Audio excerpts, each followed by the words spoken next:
We've reduced homicide rates by 38% in the border.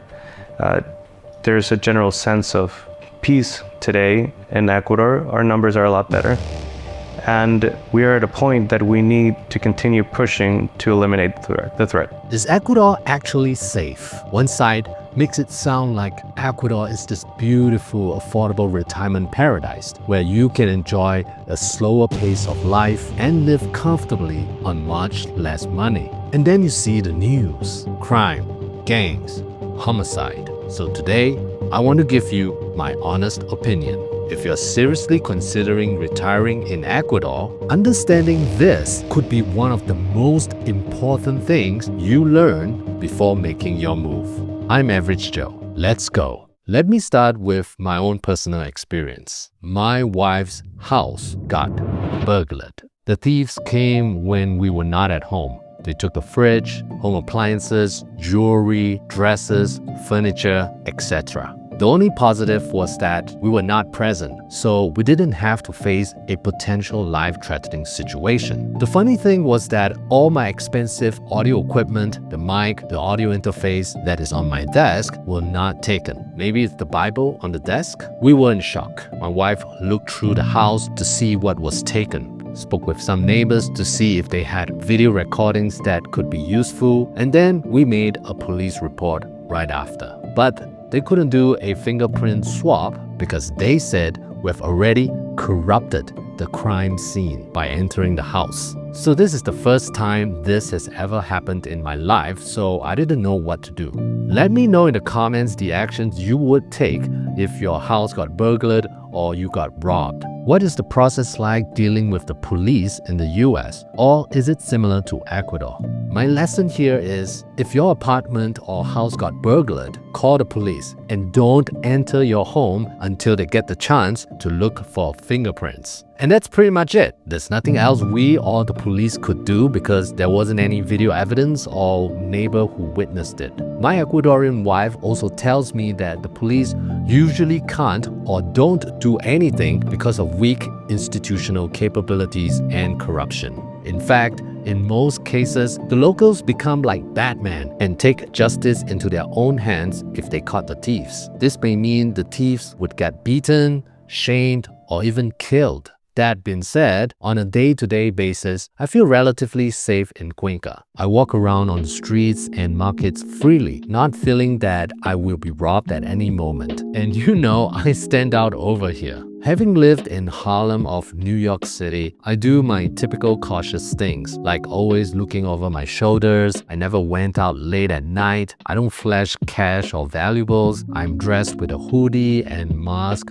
so people might even think I'm a robber. Generally, you know, you've got this radar of sensing danger, so at the smell of any type of danger, I would run to safety. But at the same time, you heard that Ecuador has a serious security problem. Over the past decade, the country has experienced a significant increase in organized and violent crime. The US government even warned its own citizens to exercise increased caution and that there is a risk of kidnap and terrorism. So there's this general fear of facing violent cartel-related crime, armed robberies, and kidnapping in Ecuador among the people in the US. This is perhaps the biggest mistake foreigners make, treating Ecuador as one whole entity. I made the same mistake. The first time I came to Ecuador, I thought I might even be kidnapped. I think that's because we don't know much about the country. That's like asking, is America safe? Well, are we talking about rural Vermont, downtown Chicago, Miami, or a retirement community in Arizona? They are completely different. The same applies here. Cuenca feels very different from Guayaquil or Quito. That's why I tell people now, don't choose Ecuador. Choose your city, then choose your neighborhood. What are some safe cities in Ecuador? Ecuador has several cities that continue to attract retirees because they offer a good balance of climate, healthcare, amenities, and a general calmer lifestyle. Here are some of the safest cities in Ecuador: Cuenca, Loja, Ambato, and Baños, and these are their homicide rates. If you want to live on the coast, here are some of the safest coastal cities: Olón, Ayangway, and Ayampe, but most expats choose to live in Salinas and Manta. Here are the homicide rates for these coastal cities. Let's look at the safety data of Cuenca and see if it matches up with what I experience on a day-to-day basis. How safe is Cuenca in 2026? According to the data of the Ministry of the Interior, Cuenca recorded 22 murders in all of 2025. That gave a city a homicide rate of 3.44 per 100,000 residents, far below Ecuador's national rate of 50.91 per 100,000 residents. Compare that with the US safety data. You can already see that Cuenca's homicide rate is as low as or even better than many of the major cities in the US. But during the first 3 months of 2026, Cuenca recorded 11 homicides. Cuenca remains statistically safer than much of Ecuador, but its residents are asking for visible action before the numbers move further in the wrong direction. So, you will probably not face a life-threatening situation in Cuenca. But how about other types of crimes? According to the figures from the Cuenca Citizen Security Council, between January and March 2026, Cuenca registered 64 reports of robbery or theft from homes, up from 60 during the same period in 2025. Threats also rose from 154 complaints in the first quarter of 2025 to 164 in the same period this year. Drug trafficking reports rose slightly from 29 to 30. Car thefts and robbery fell sharply from 103 cases in the first quarter of 2025 to 70 in the same period of 2026. Robbery and theft from individual remained almost unchanged, falling from 228 to 224 cases. Extortion complaints declined from 49 to 46, and scams fell from 279 to 219. Summary. So, the data supports my experience here in Cuenca. The city is still incredibly safe in 2026. Even though there is a slight increase in certain types of crimes, it is just as safe or even safer than many major cities in the US. If I were moving to Ecuador for retirement today, this is what I would do. I would spend a month visiting several cities. I would rent an Airbnb. I would get a local guide. I would try to get to know some expats living here for some time. I would shop where the locals shop. I would use public buses and taxis. I'll visit hospitals. I'll walk around at different times of the day. Because safety isn't just about statistics. It's about asking yourself, could you picture your everyday life here? Do you feel at ease?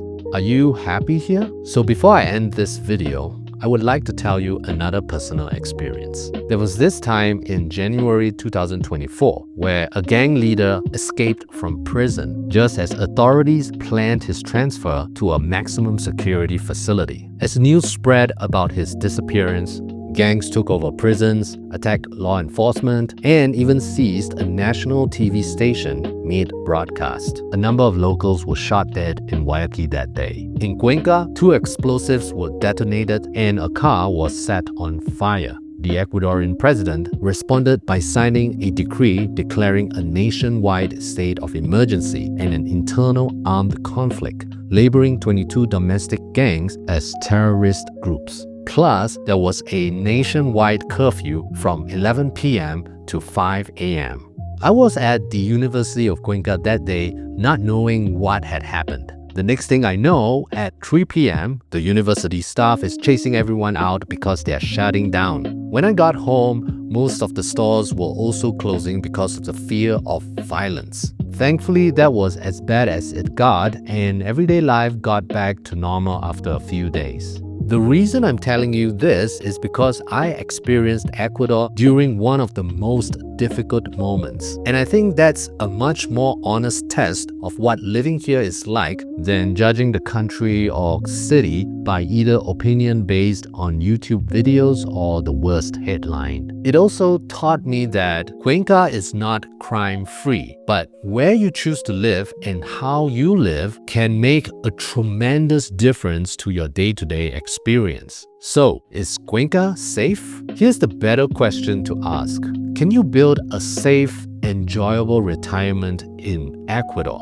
For many people, I genuinely believe the answer is yes, but only if you understand the country you are moving to. Choose your city carefully. Choose your neighborhood carefully. Learn how the locals live. Respect the risks that do exist. And don't expect Ecuador to work like the United States, Canada, or the country you are from. And you will discover something that the headlines almost never show you. The Ecuador where normal people wake up, go to work, drink coffee, spend time with family, and simply get on with life. That's the Ecuador I've experienced. And that's the Ecuador I wanted to share with you today. And if you are researching retirement in Cuenca, Ecuador, subscribe to this channel. Every week, I share practical, on-the-ground information to help you decide whether Cuenca is the right place for your next chapter. I'll see you in the next video. Bye!